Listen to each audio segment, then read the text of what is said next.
All right, let's chat with our golf analyst, Bob Weeks, about Brooke Henderson's first round. A 1 under 71, a cool, a damp day. It looked like the kind of day that I would not want to golf in, Bob. It's just not a very comfortable day. But watching Brooke in that first round, Bob, what stood out to you about her game on Thursday?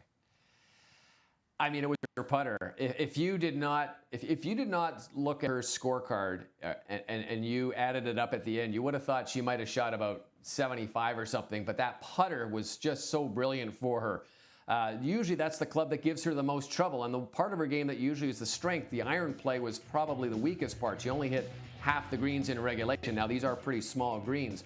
But her putter, I mean, you rolled in a beautiful birdie putt on the 6th hole. That was her second birdie in the first 6 holes. And then on the backside, there were more about the par putts. On the 14, she rolled in a really crucial save after some kind of sloppy shots to get her onto the green. But again, this was a gritty, this was a hard working, this was a real hard person's working round of golf to get in the house under par. And then we saw a lot of high scores on Thursday, Bob, and some of those high scores came from players we did not expect. Were you surprised about that? Yeah, for sure. I mean, the #1 player in the world, Jin Young Ko, shot 7 over par. Nelly Korda, the #2 player in the world, shot 4 over.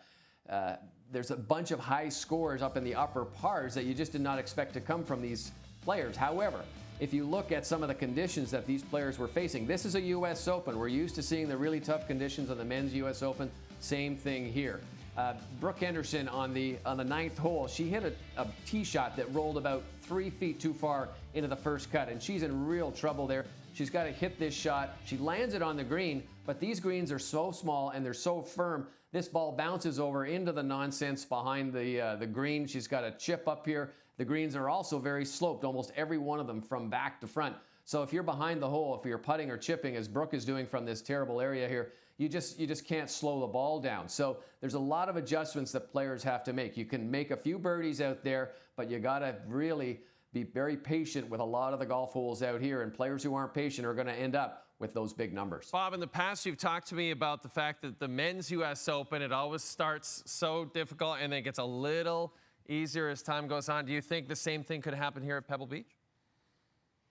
Yeah, I think so. It could move that way a little bit. You've got a field right now at the top of the leaderboard that's made up of some experienced players, but I mean, there's a number of amateurs up there. So I think you'll see some adjustments on the top of that leaderboard. I do think you'll probably see a few more under par rounds. There were only about 20 in the first round, but maybe by the end of the week, you know, it could get tougher. It could, if the conditions of the wind and the cool temperatures remain, you could be looking at a score of 1 or 2 under par that might win this thing. Wow. Bob, we will talk to you on Sunday after the final round at Pebble Beach. Until then, have a terrific weekend.